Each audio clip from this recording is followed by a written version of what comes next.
Hi, everybody. I am so excited today. I have just finished interviewing Deirdre Boyle for the Rest House, and she's my first guest, my first official guest here. And if you don't know, Deirdre and I recently walked part of the Camino de Santiago together. Deirdre is a friend from Melbourne. Her and I have worked together on a couple of occasions. She's a truly phenomenal woman and an absolute powerhouse when it comes to, complex transformations within companies. She is an avid hiker and very experienced when it comes to the outdoors. And she had a really transformative experience on the Camino, as many people do. But it was challenging and it didn't go to plan. So I really wanted to have a chat with Deirdre and have her talk to some of her experiences out there.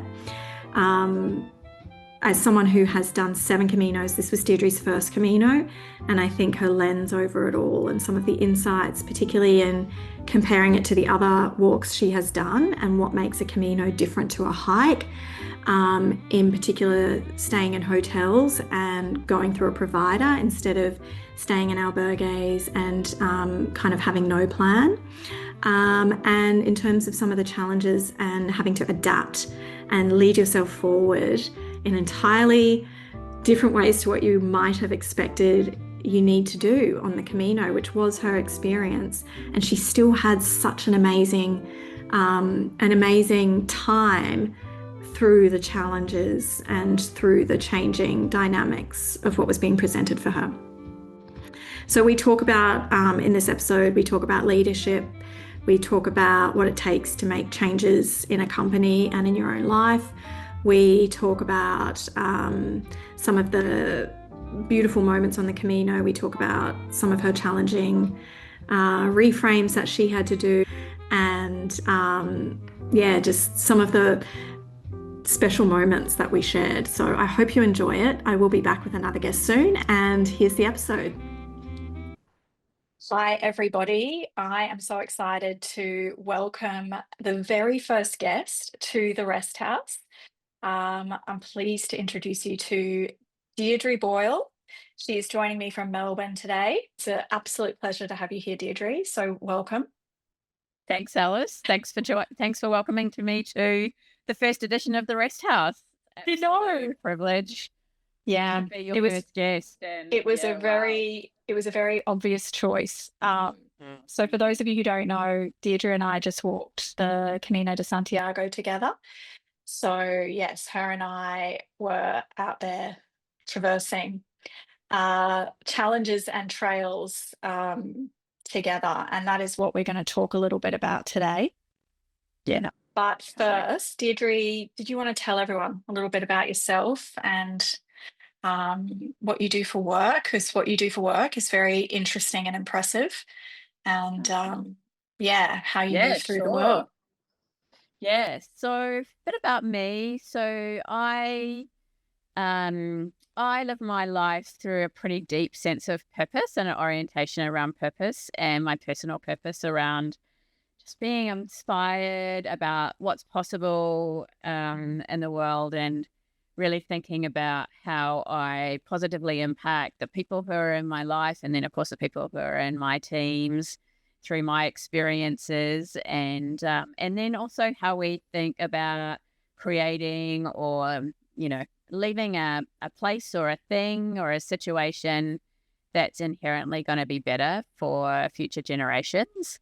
And how that translates for me professionally is I have created a career out of transforming legacy businesses, essentially. And the way that I think about that transformation is that it's about how do you create businesses that are better versions of themselves. So better versions for the people that work in them, better for the customers who we serve, and better for the communities that we operate in. So that's a bit about me and, what I do. And I have been doing that, across lots of different industries, financial services, and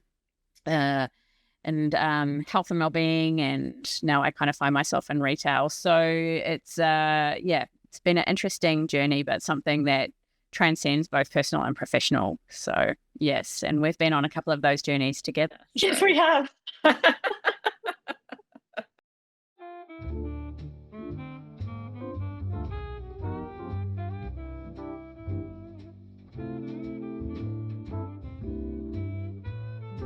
mean, at the end of the day, it's all about people, right? I think Yeah. transformation and change, I think as I've gone through this journey, and particularly and the type of transformation that I've done, you know, whether you're transforming or solving a problem, there are people at the heart of it. And it's all about kind of how do you capture hearts and minds to help understand what it is that you're trying to solve for and go on that journey and, you know, create long-term sustainable change.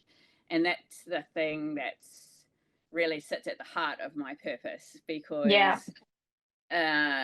you can do a thing, but at the end of the day, if you don't have the followership from the people, the beliefs of people, then, you know, the thing will never be the reality. And it's what gets me up, because if you kind of help people to really understand why we're here, what we're trying to solve for, and the contribution that they can make and how they feel about that. It's just so powerful and transcends any kind of anything, you know, thing that you create, because at the end of the day, we're all just humans. You know, I've been through my own personal journeys, and I think that my personal journey that I've gone through as a human and as an individual, and it just fuels how I think about this and how other people come through that journey.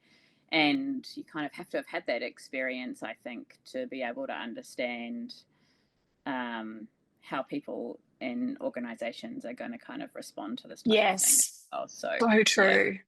Yeah. Which is, that is a lot it can be a lot to navigate as a leader. You know, for everyone involved. But like any of these endeavors, it's entirely worth it. And absolutely. And the journey is always just, you know, one chapter of the journey. And, you know, I always find it's like the small experiences that you have along the way that are just so meaningful and impactful, whether it's you as an individual or whether it's for your team members who, you know, realize they can do something that they didn't think that they would be able to do, or, you know, have a growth experience that, you know, changes them, whether that's in their professional career, but also, you know, in their personal career.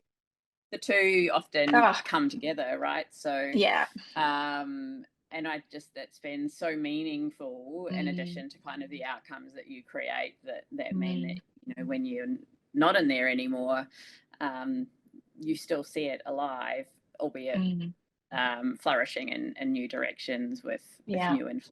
So, yes, so that's me, and I guess, you know, sets a great scene for, you know, how I came to find myself, how you came to be on our Portuguese adventure at the same time.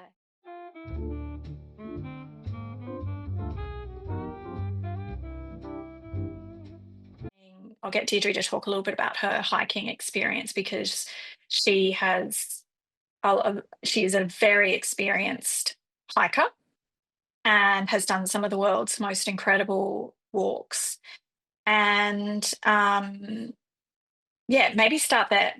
Yeah, well, being a New Zealander, I was on the trail as a very young person. One of hiking is something Kiwis grow up to do. Yes, and so I did a lot as a kid, but I didn't really come back to it again until I was an adult. And, you know, I've always been really connected to nature, and hiking sort of draws me out from, you know, my inner city living. And I have been fortunate enough to, you know, really get out there and do some amazing trails within Australia and New Zealand, and up in Iceland, which I did a couple of years ago.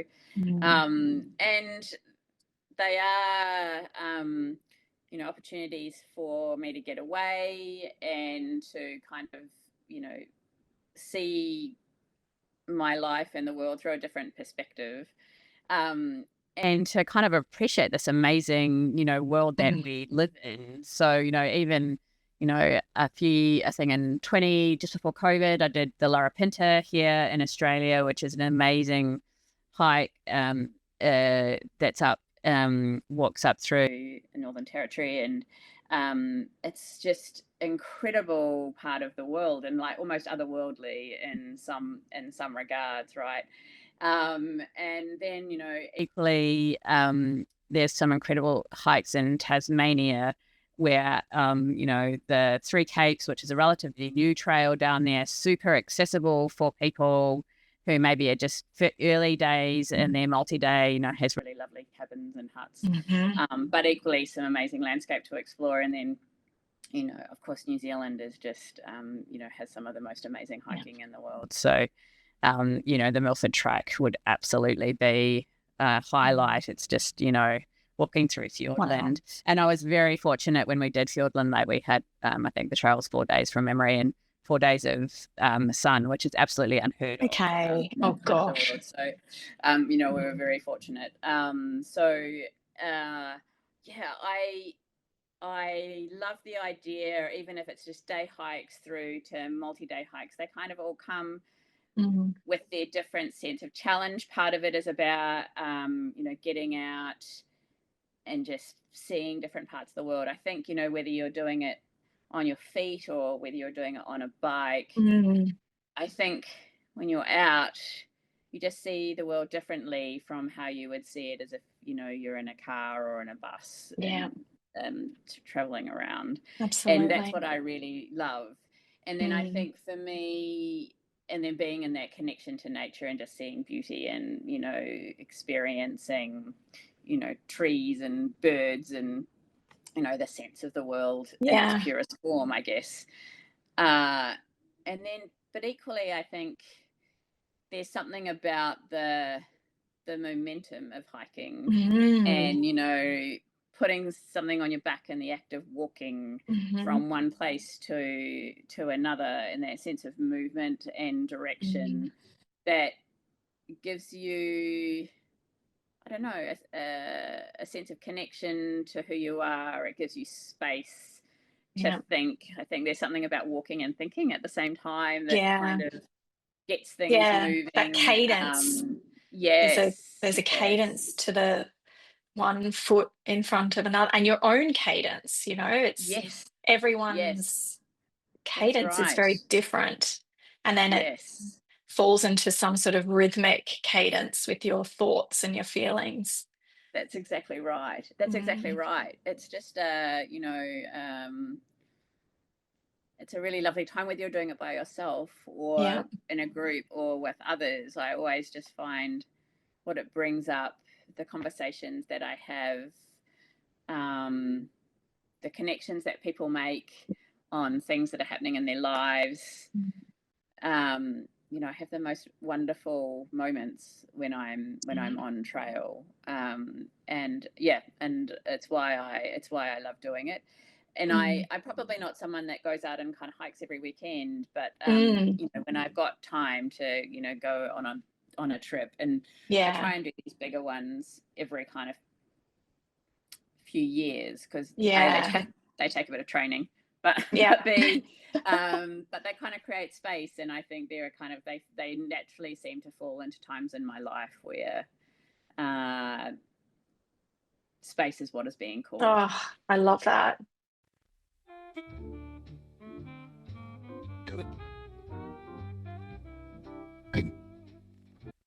And so you were feeling the call for some space, I'm guessing, and you thought, because I know you were weighing up a few different options. I was. Well, I've always watched, obviously when you went off and did the Norte, and then when you did the San Francisco, oh my God, I just loved every morning waking up and seeing your daily post following you through the San Francisco. And so the Camino had sort of been in the back of my mind as something that would be nice to do. and yeah, when I came into this year, I was like, oh no, time to go off and look and do another trip. And Mm. I was looking at lots of places. There's many on my wish list: the Dolomites, Patagonia, Yeah. Scotland, and so I was really like exploring all of these different options. And but I had this window that had sort of Yeah. appeared and really sort of defined what I could go, because obviously, that that time of year was not the right time to be hiking in some of those places. I'm certainly not an alpinist, so the weather precluded some of those spaces. Yeah. And then equally, I knew that I would be traveling by myself, so Mm. heading off into the wilderness, whilst I am a confident hiker, there's an element of making sure that you're keeping yourself safe as well. And so there was, a slight restriction about wilderness Yeah. in terms of being on my own as well. So I kept kind of looking around in all of these different places, and the Camino kept coming back. And the Portuguese Camino, particularly, obviously, is a really lovely window of time, Yeah. because you can do a start to end, and even though it sort of starts beyond Porto, but that main trail between Porto and Yeah. Santiago um, is a lovely window of time where there is Yeah. enough time on trail to have the longer duration pilgrim experience, but also not need to take 3 months off work. Exactly. Which not um, everyone can do. Most people no, can't. Yeah. no, that's right. That's Mm. right. So Mm.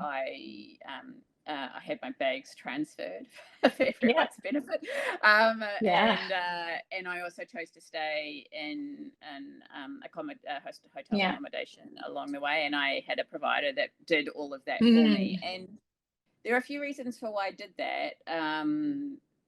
Because one, there's quite a lot of organization required, and I didn't really Mm. know enough about it, and I didn't frankly have enough time to sort of just Yeah. spend doing that, and I didn't want to be the thing that kind of stressed me out when I was on trail and No. having that worry. And so kind of having that confidence that someone Mm. had organized that for me, and they was reputable, and there were services to support me if I needed support along the way.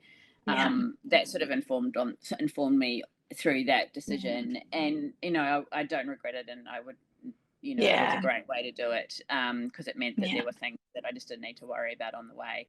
But having Yeah. said that, Totally.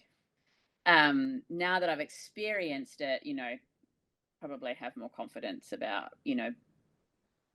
that part of it is probably easily not as challenging as I probably It is otherwise might. crazy to think, like, when Yeah. you're sitting in Australia looking at these things, like with my first one, um, a colleague at the company I was at the time, he Mm, had done the Del Norte. And I'm quite sure if it weren't for him saying to, yeah. also my circumstances were very different because I was taking that year off just for everyone's Yeah. benefit. And so I had lots of time. And Yeah. this changes things because I could throw, and the purpose of what I was doing was throwing caution to the wind, um, and trying not to be so structured in and putting pressure on Mm, myself. And this colleague, he said to me, just start walking. yeah. And I'm like, I'm sorry, what? Like, I really was. I was like, that's Yeah. wild. And Yeah. I would sort of say to him, but I should at least book something. Like, where will I sleep? And he's like, you will work it out. Just start walking. Yes. And I had to very actively keep bringing myself back to that sentiment of just start walking. Um, and literally right up until I did, in fact, just start walking, I distinctly Hmm. remember having no Mm, visual understanding of what it yes. would mean. What are these towns like? You get Yes. to the town, am I going to have choices? Is there 3 hotels, 3 albergues, Hmm. 2 pensions, and do I just walk up to one? Like, it's just really hard to imagine how Yeah. the logistics of that actually happens. Yeah. Um, so I really understand. And look, as the Camino grows in popularity, so many more people are it is often required to book, and it does alleviate a whole lot of uncertainty, and um, having your bag transferred is often a very smart decision for your body. And so, yeah, I think uh, just for everyone's benefit, there's a lot of narrative and hoo ha in these Camino discussions, forums, etc., which is why I always tell people don't go on the forums because you'll start to doubt what is right for you. Yeah. Like for Deirdre, this was so, and when we were walking, it was such a, I was like, I'm so glad she has these hotels booked and everything was kind of organized. I think Mm. that was completely perfect for where you were at and your Camino.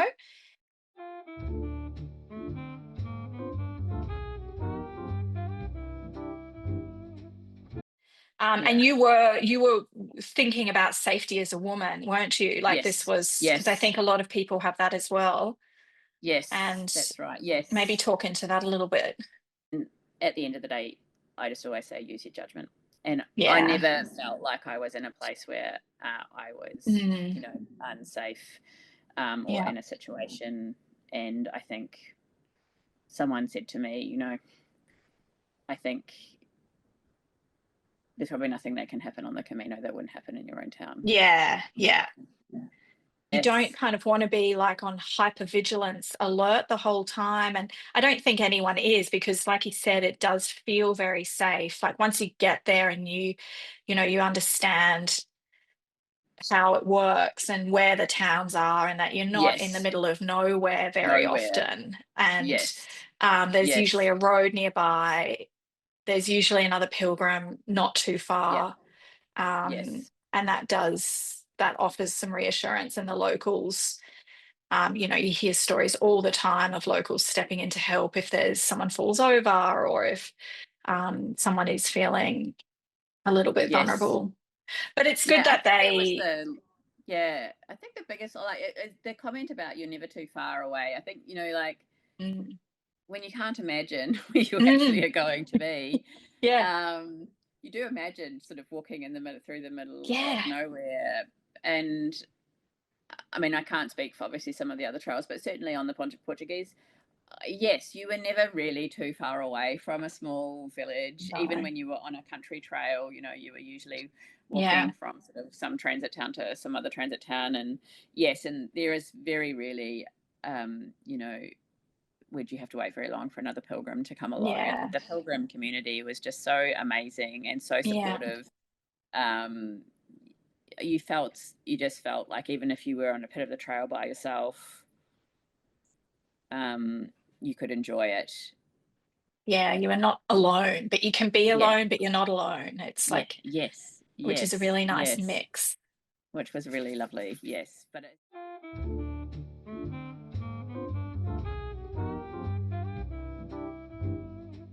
mm, And so, as someone who has done a lot of hiking and mm, trail walking, why do you think it is different? Why is the Camino? Yes, it's a hike. Yes, mm, you're walking. Do you have mm. any thoughts about why it is different? I mean, I think it's so interesting.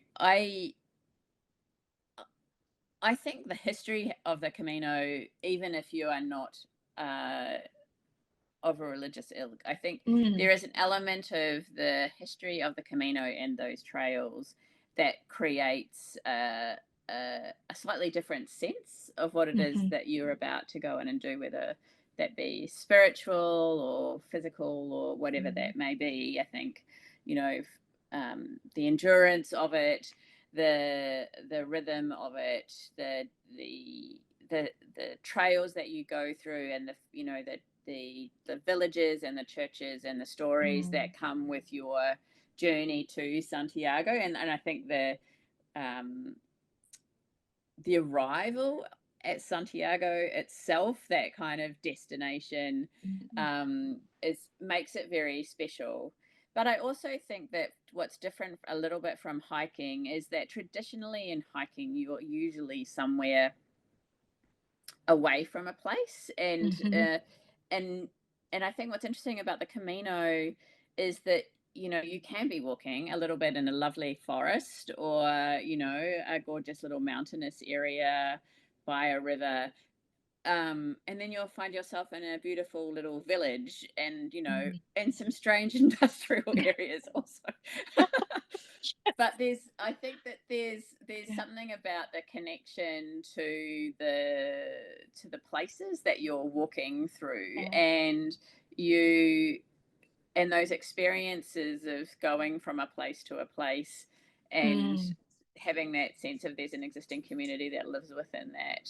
Mm. There's a sense of history around the role that that town may have played in the history of the Camino itself, and the stories that it's created over that time, I think makes the Camino experience a little bit different from just Mm. a normal hiking experience where you might be in a national park or Mm. something like that. And interestingly, even talking to a few people who've done through hiking, Mm. I've connected with a couple of people after I did it that have done the PCT, and Mhm. I think those experiences again are different again. And I think Yeah. whilst there's similarities in the kind of pilgrim Mhm. experience, they are different again from Yeah. the Camino experience. So I think there's something about it itself that Yeah. just creates a different experience for people.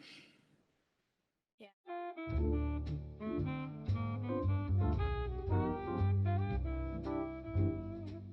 And I think you create those connections because of that journey Mm. that you're on together. You're And all on. everyone does come for different reasons and Mm. with different understanding. And I think certainly some of the conversations that I had were with people that were like, oh, that just seemed interesting to do, and then Yeah. you see them again 10 They've days had an later, and you're like, experience. oh my gosh, like, wow, this was not like what I expected. And even I Yeah. think, um, chatting to other people who are not religiously oriented. So I didn't do it for religious reasons, albeit I am spiritual, and there was an element of that in that for me. Mm. But talking to people who were not really that spiritually oriented just were like, oh, this seems like an interesting thing to do.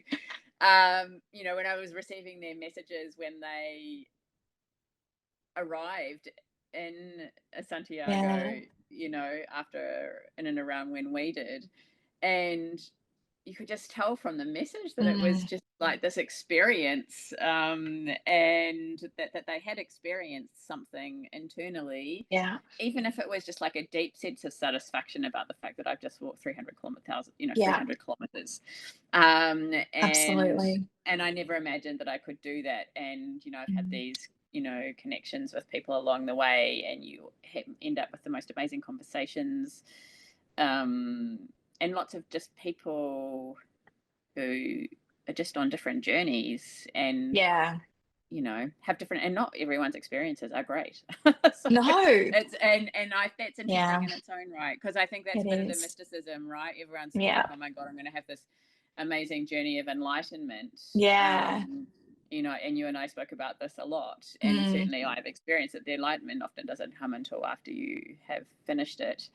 No. And the experience on the trail can be a long way Dramatic. from It can what be you dramatic. imagined that it was going to be. Yeah. Um, Because genuine change and evolution and iteration is never easy.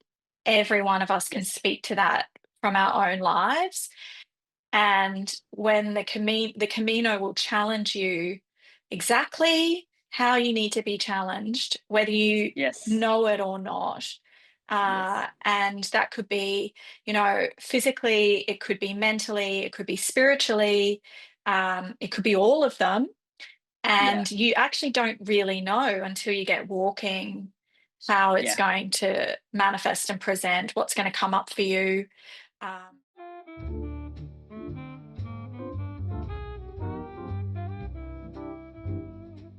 to speak, and sharing that with Mm, you was a very, an amazing experience to be there with someone mm, mm, having their first pilgrimage, mm. was and sort of witnessing your observations and seeing you at the end of the day. And there's so many nice memories of us just sitting in those funny little towns Yes, digesting, you know, what had transpired, the funny little Camino comings and Yes. goings that had Yes. transpired for us both during the day. And because it's Yes. like Yes. another world, you enter this other set of conversations entirely, don't you? Yes. Yes. Well, With and they were yourself, quite, with we were sort of others. two experiences as well. You Yeah, obviously were in albergues the whole yeah. way, and whereas my experience was a little bit different, and so my observation of seeing your kind of albergue pilgrim experience, you know, the um, the lifestyle of living light, Mm, and optimizing weight, and the efficiency that that brings, and the rhythm that mm, that brings in your day, versus myself, where I had the luxury of having a few more mm. um home things Comforts. with me, and a bit more frequent, like sort of didn't need to optimize my day as much, but Mm, equally those experiences bring different things in those interactions, in terms of the interactions you have in the albergues versus the interactions that you have in the hotels. And I think kind of being able to share those experiences each day was really yeah. interesting, because our observations were quite different. We walked at Yes. different places in some cases as well. So Yeah. your I loved hearing about the interactions that you had with people during the day, and how they Yeah. then continued on within albergues, and similarly, Yeah. sharing some of my experiences that I had many else I had sitting Yeah. in plazas in small towns, Yeah. and so it was really lovely shared experience, I think, to be able Yes, to I do see too. both sides. Yeah. Ultimately, I love the albergues because, when you are walking, for me, they feel very safe. It's like the pilgrim experience when you're walking during the day and you're in this on this journey together. I feel very emotionally safe out on those Hmm. trails. And then when I can continue that into the albergue with other pilgrims, it kind of just keeps that fluidity of the experience Yeah. uh, intact for me. And the albergues, just for anyone listening, that is the pilgrim accommodation, and it technically it is a hostel, but you're only allowed to stay there if you are a pilgrim. So and they often close at 10, so it's not like you're dealing with drunk 20-year-olds coming in at all hours. Everyone is dead tired and happily tucked up in bed very early. Everyone is up at 5, 6, 7 a.m. and out the door. So it's not a typical hostel experience in that regard. And they've a lot of high standards for how they run. And so they're clean for the most, 95% of them are very clean, and Hmm. bathrooms and all the facilities a pilgrim might need to do what they need to do, somewhere to clean your boots, somewhere to put your poles, somewhere to hang your clothes. And I find that adds to the experience. But not everyone needs that. So again, this is why I think all these forums that put a lot of pressure on everyone to Camino a certain way um, is just unnecessary.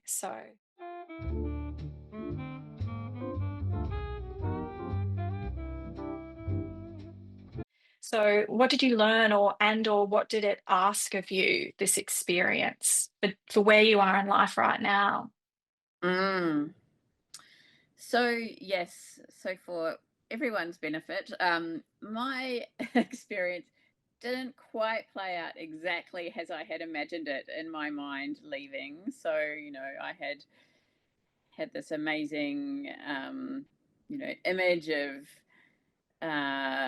arriving and hiking, walking, 20 to 30K a day, and my body feeling amazing and carrying me through that, and just this feeling of expansiveness and experience and everything that came with. I unfortunately got injured pretty much the day that we started. So Mm, there was, which quickly became obvious that that image wasn't going to be the experience um, that I had imagined.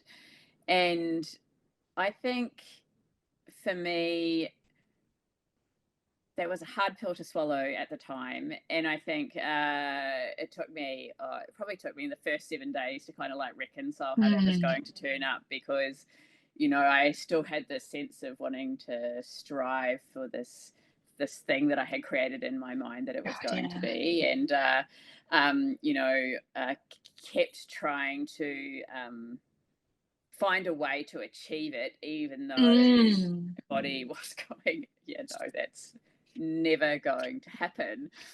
And, you know, there was lots of pathways in that I tried to kind of overcome it. And my body was like, yeah, no, that's not what's going to happen here. That's not what this is going to be about for you. And so I think one of the things that I learned about myself in that experience was like how poor this kind of striving thing is in my life. You know, like I've just, I'm a very driven individual. I have been for as long as I can remember. And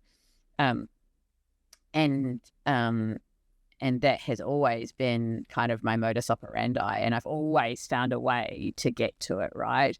And I think what was interesting in this journey was a big journey of acceptance around, you know, the Camino and this experience had a different journey planned for me in that construct. And, you know, for me, I'm in my late 40s. I'm kind of going through my own midlife experience around what that means. And I think, you know, when you're young, there's optimism and ambition, and, you know, you can do things and just keep, you know, the energy is boundless, and your body just keeps giving you stuff, even if it really probably has nothing more to give. But what's interesting, you know, as you kind of go through the midlife experience, and I think how this sort of connecting to my own personal journey was that, you know, you start to appreciate that, you know, life is not endless, and you need to, in order to have the life that you want as you go into later stages of life, that takes care and respect and an understanding of what your body, your mind, and your soul needs at any one time. And so for me, the journey that I went on was an acceptance that, which one that I had started before I realized, but hadn't unwittingly, they had started to connect together in the journey as I've come back into Australia. And I think it's this journey around, you just need to learn to listen to more about what your mind and your body, and they're all interconnected at the end of the day, and they have an interconnected relationship, and they all need to kind of coexist in a sense of harmony. And my body at that stage was just going, yeah, no, you need rest and kindness. Yeah, it couldn't find those ways to come together. No. And so I think, you know, that realization that some areas needed a bit more care than they had been receiving, and that equally that care you could still get, and you could still get the experience of the Camino. I think even in the small stretches that I did, you know, the sort of 6 kilometers a day that I got to, which was, you know, we quickly worked out my limit was 6 kilometers a day, but I could find amazing experiences, and you know, we got to have those amazing experiences together because we just found a different place to start on the day. And we had those great experiences, either, you know, arriving in a town together or leaving in a town together, or, you know, having those little moments on the trail, whether that's just finding like a gorgeous piece of forest or some sparkling rivers, or, you know, just those little rest stops where, you know, the pilgrims all come together and have their break, and you just get to be a part of that energy. And that was still really fulfilling. And I still feel like, even though I didn't walk the 300 kilometers necessarily all the way, I still had that experience of going from place to place, and I had my own version of what a day on the trail meant, and all that came with, and that opportunity to kind of, you know, small moments of reflection, or my reflection moments happened in just different places. They happened in a plaza by a river, sitting in a cafe. On a busy road. On a busy road. That's you know. right. And just watching and observing people go past and having a different experience and learning some limitations. And you did slow down. Like, I think this is a really important part of your story, like that slowing down, that it 6 kilometers, like it created a lot of space in your day. It did. And it did. That is something that we don't give ourselves. No. Especially with a job like yours, and there is so little space. And in those spaces, yes, you were walking, but you were also resting and just taking time. And it was 100% a Camino by every definition. And I think that is what makes your experience so powerful and interesting, is that everyone's Camino looks completely different. And you made it to Santiago, and you overcame enormous challenges to stay out there and find your own cadence and your own rhythm, and overcome your own challenges every day to do that. And that to me is what the definition of doing the Camino de Santiago is. And I agree. And I think that the more that you talk to people who have done it, the more people that you find who have experiences that are not perfect. Even if, you imagine these people, doing these big long distances, but there's a large audience of people that go, you know what, I'm only going to do 10K a day, and I'm going to bus or catch a cab or whatever for the remaining part of that trail. And that's what living a great experience for them is. And so I think the Camino, what I learned is the Camino is whatever it means to you. Yes. Yeah.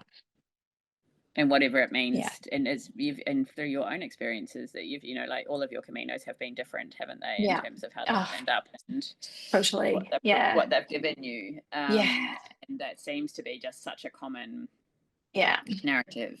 And I think that that's important for people who are considering it, because to your thing around the forums, there's a lot of pressure that people put on themselves to do it. There's a lot of planning for people. I mean, some people it's the biggest trip they'll ever do in their life, and there's lots of saving or training or mental or otherwise to kind of do these trips. And a lot of sacrifice. Yes, absolutely. And that might be away from work or from loved ones or whatever that for you. And I just think you've just got to do what's in your heart and accept that whatever it gives you is the journey that you're supposed to have, and that you got to do all of the practical planning and stuff, but there's only so much you can control at the end of the day. You just got to let it be what it will be. You really do. Get in there and enjoy it. Let the experience happen. Yeah.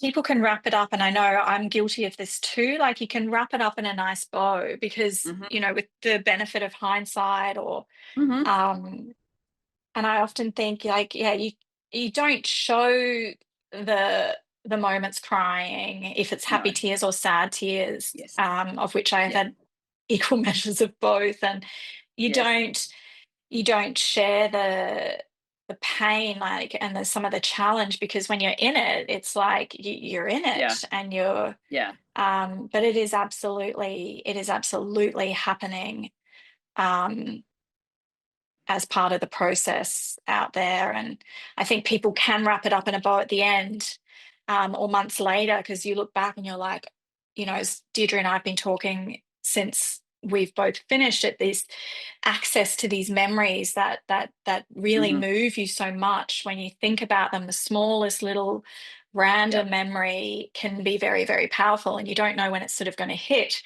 And that is where it lives within, but that's after the fact, and you kind of forget about the blisters, or if you had a bed bug experience, which I've only had one, thank God, and like it was so bad. But you just kind of forget about that. But at the time I was like, F this, I'm never doing this again. I am done, like that is the kind of thinking that happens in the They're moment. legitimate So moments. they are really legitimate moments.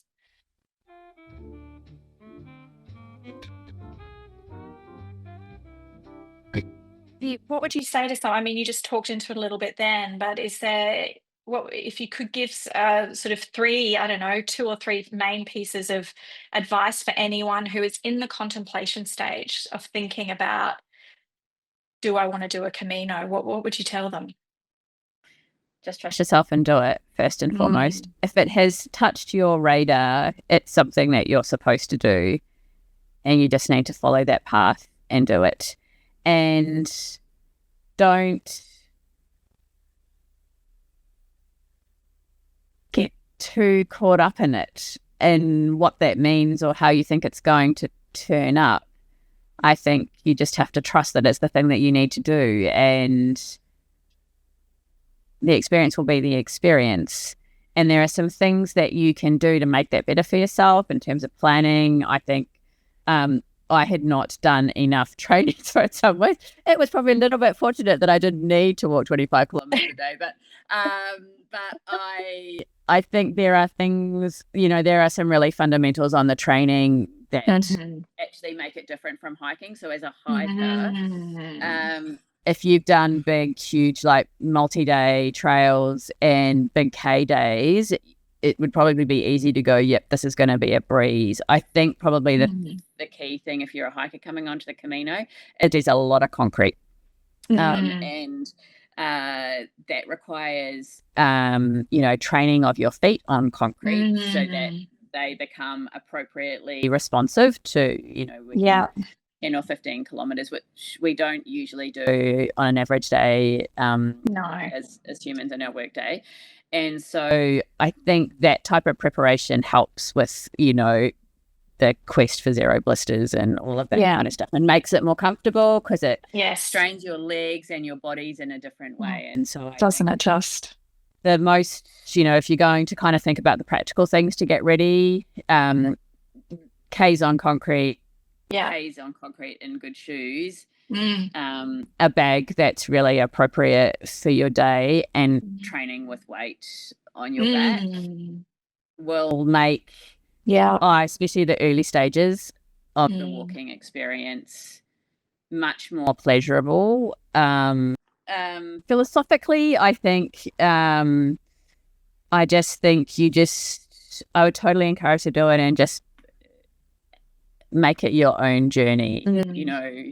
Even the two of us doing it together, we did it, but we had different things we wanted to get out of it, and different, but no less enjoyable ultimately, and special to share in that regard as well. And I just think, just accept you're doing it for whatever that means for you, and that will be what that is, and just enjoy every moment as it is, because it will be the really little moments that just bring you huge amounts of joy that you reflect on, and you would never imagine that if you were trying to kind of imagine that before you started. Yeah, well said, Deirdre. Yeah, those small moments can be very magical. You never know when they're going to hit either. No.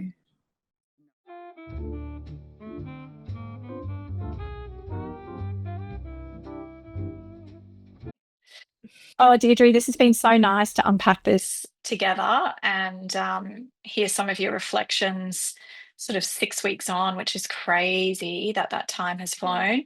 So thank you for being the very first video guest on the Rest House. And if anyone has any questions at all, you can shoot them through to us and we'd be happy to answer.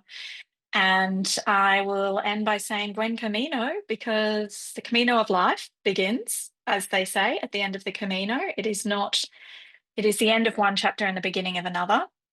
And so onward with the courage that you showed on the Camino and that you show every day, how you show up in your life. It's amazing to see, and sharing that experience together out there was very, very meaningful for me. So yeah, thank you.